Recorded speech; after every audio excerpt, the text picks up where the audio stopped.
नमः शिवाय।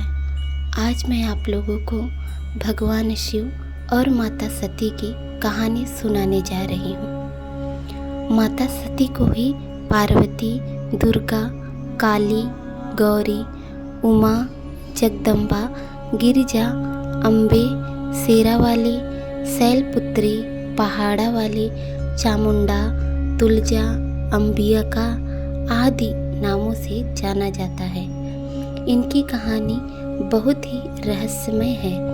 यह किसी एक जन्म की कहानी नहीं है, कई जन्मों और कई रूपों की कहानी है। देवी भागवत पुराण में माता के 18 रूपों का वर्णन मिलता है। हालांकि 9 दुर्गा और 10 महाविद्याओं कुल 19 के वर्णन को पढ़कर लगता है उनमें से कुछ माता की बहनें थी और कुछ का संबंध माता के अगले जन्म से है, जैसे पार्वती कात्यायनी अगले जन्म की कहानी है। पुराणों के अनुसार भगवान ब्रह्मा के मानस पुत्रों में से एक प्रजापति दक्ष कश्मीर घाटी के हिमालय क्षेत्र में रहते थे। प्रजापति की 2 पत्नियां थी, प्रसूति और विरड़ी। प्रसूति से दक्ष की 24 कन्याएं जन्मी और बीरड़ी से 60 कन्याएं। इस तरह दक्ष की 84 पुत्रियां और हजारों पुत्र थे। राजा दक्ष की सभी पुत्रियां गुणवती थी, फिर भी दक्ष के मन में संतोष नहीं था।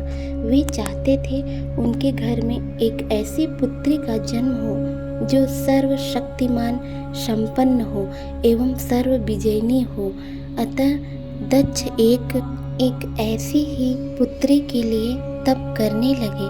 तप करते करते अधिक दिन बीत गए तो भगवती आद्या ने प्रकट होकर कहा, मैं तुम्हारे तप से प्रसन्न हूँ। तुम किस कारण तप कर रहे हो? दक्ष ने तप करने का कारण बताया तो माँ बोली, मैं स्वयं पुत्री के रूप में तुम्हारे यहाँ जन्म धारण करूँगी। मेरा नाम होगा सती।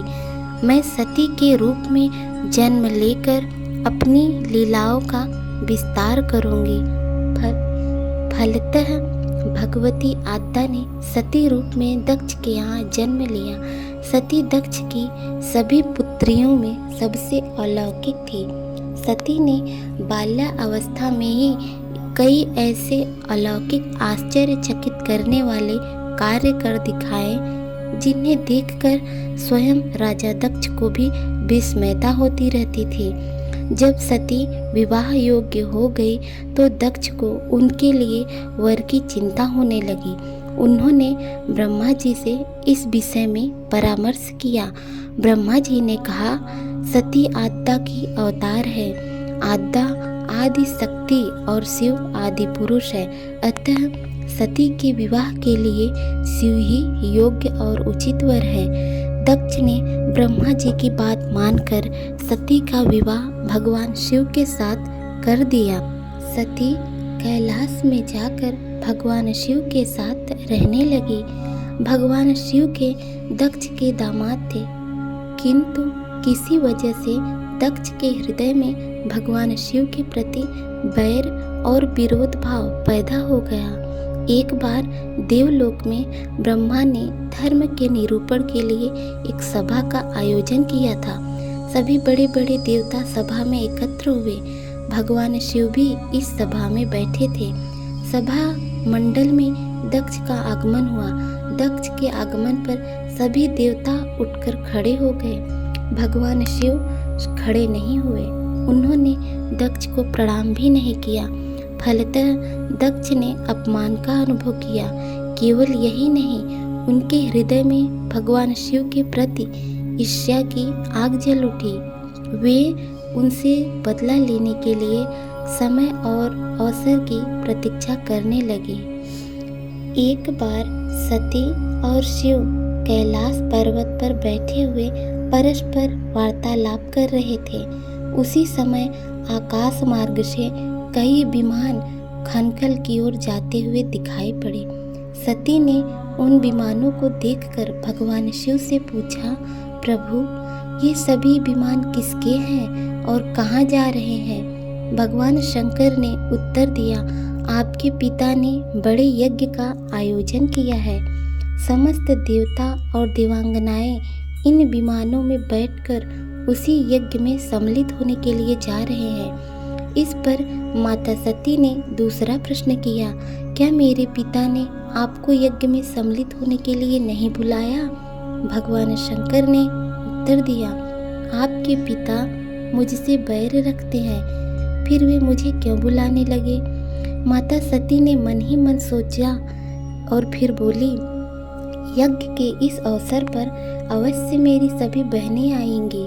उनसे मिले हुए बहुत दिन हो गए। यदि आपकी अनुमति हो तो मैं भी अपने पिता के घर जाना चाहती हूँ। यज्ञ में सम्मिलित हो लूँगी और बहनों से भी मिल लूँगी। भगवान शिव ने उत्तर दिया, इस समय वहाँ जाना उचित नहीं होगा। आपके पिता मुझसे बैर रखते हैं। हो सकता है वे आपका भी अपमान करें। बिना बुलाए किसी के घर जाना उचित नहीं होता। इस पर माता सती ने प्रश्न किया, ऐसा क्यों? भगवान शिव ने उत्तर दिया, विवाहिता लड़की को बिना बुलाए पिता के घर नहीं जाना चाहिए, क्योंकि विवाह हो जाने पर लड़की अपने पति की हो जाती है। पिता के घर से उसका संबंध टूट जाता है। लेकिन माता सती पीहर जाने के लिए हठ करती रही, अपनी बात बार बार दोहराती रही। उनकी इच्छा देखकर भगवान शिव ने पीहर जाने की अनुमति दे दी। उनके साथ अपना एक गढ़ भी साथ में भेज दिया। उस गढ़ का नाम था वीरभद्र। सती वीरभद्र के साथ अपने पिता के घर गई। घर में सती से किसी ने भी प्रेम पूर्वक वार्तालाप नहीं किया। दक्ष ने उन्हें देखकर कहा, तुम क्या यहाँ मेरा अपमान कराने आई हो? अपनी बहनों को तो देखो, वे किस प्रकार भांति भांति के अलंकारों और सुंदर वस्त्रों से सुसज्जित हैं। तुम्हारे शरीर पर मात्र बाघंबर है। तुम्हारा पति शमशानवासी और भूतों का नायक है। वह तुम्हें बाघंबर छोड़ और पहना ही क्या सकता है? दक्ष के कथन से सती के हृदय में पश्चाताप का सागर उमड़ पड़ा। वे सोचने लगे, उन्होंने यहाँ आकर अच्छा नहीं किया। भगवान ठीक ही कह रहे थे, बिना बुलाए पिता के घर भी नहीं जाना चाहिए। पर अब क्या हो सकता है, अब तो आ ही गई हूँ। पिता के कटु और अपमानजनक शब्द सुनकर भी सती मौन रही। वे उस यज्ञ मंडल में गई जहाँ सभी देवता और ऋषि मुनि बैठे थे तथा यज्ञ कुंड में धू धू करती जलती हुई अग्नि में आहुतियाँ डाली जा रही थी। सती ने यज्ञ मंडप में सभी देवताओं के तो भाग देखे, किंतु भगवान शिव का भाग नहीं देखा। वे भगवान शिव का भाग न दिखकर अपने पिता से बोली, पितृश्रेष्ठ, यज्ञ में तो सबके भाग दिखाई पड़ रहे हैं, किंतु कैलाशपति का भाग नहीं है। आपने उनका भाग क्यों नहीं रखा? दक्ष ने गर्व से उत्तर दिया, मैं तुम्हारे पति शिव को देवता नहीं समझता। वह तो भूतों का स्वामी, नग्न रहने वाला और हड्डियों की माला धारण करने वाला है। वह देवताओं की पंक्ति में बैठने योग्य नहीं है। उसे कौन भाग देगा? सती के नेत्र लाल हो उठे। उनका मुखमंडल प्रलय के सूर्य की भांति तेजोदित हो उठा। उन्होंने पीड़ा से तिलमिलाते हुए कहा, ओह, मैं इन शब्दों को कैसे सुन रही हूँ? मुझे धिक्कार है। देवताओं, तुम्हें भी धिक्कार है। तुम भी उन कैलाशपति के लिए इन शब्दों को कैसे सुन रहे हो, जो मंगल के प्रतीक है और जो क्षण मात्र में संपूर्ण सृष्टि को नष्ट करने की शक्ति रखते हैं। वे मेरे स्वामी हैं। नारी के लिए उसका पति ही स्वर्ग होता है। जो नारी अपने पति के लिए अपमानजनक शब्दों को सुनती है, उसे नरक में जाना पड़ता है। हे पृथ्वी, तुम सुनो, आकाश तुम सुनो और देवताओं तुम भी सुनो। मेरे पिता ने मेरे स्वामी का अपमान किया है। मैं अब एक क्षण भी जीवित रहना नहीं चाहती। सती अपने कथन को समाप्त करती हुई यज्ञ के कुंड में कूद पड़ी। जलती हुई आहुतियों के साथ उनका शरीर भी जलने लगा। यज्ञ मंडप में खलबली पैदा हो गई। हाहाकार मच गया। देवता उठकर खड़े हो गए। वीरभद्र क्रोध से कांप उठे।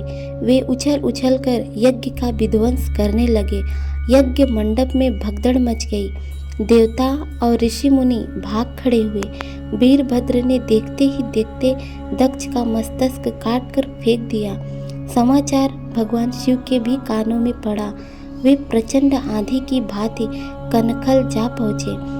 सती के जले हुए शरीर को देखकर भगवान शिव ने अपने आप को भूल गए। सती के प्रेम और उनकी भक्ति ने शंकर के मन को व्याकुल कर दिया।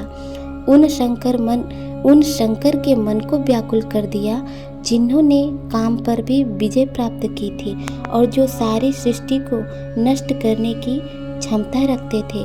वे सती के प्रेम में खो गए, बेसुध हो गए। भगवान शिव ने उन्मत्त की भांति सती के जले हुए शरीर को कंधे पर रख लिया। वे सभी दिशाओं में भ्रमण करने लगे।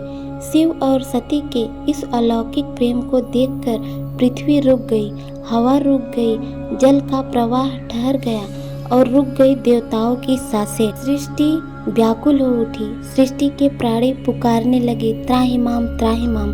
भयानक संकट उपस्थित देखकर सृष्टि के पालक भगवान विष्णु आगे बढ़े।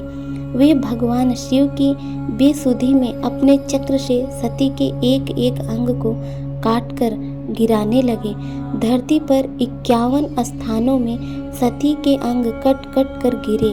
जब सती के सारे अंग कटकर गिर गए तो भगवान शिव पुनः अपने आपे में आए।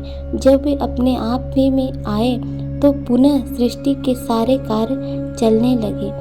धरती पर जिन 51 स्थानों में सती के अंग कट कट गिरे हैं, वे ही स्थान आज शक्तिपीठ नाम से जाने जाते हैं। आज भी उन स्थानों में माता सती का पूजन होता है, उपासना होती है। धन्य था शिव और सती का प्रेम। शिव और सती के प्रेम ने उन्हें अमर और वंदनीय बना दिया। ओम नमः शिवाय।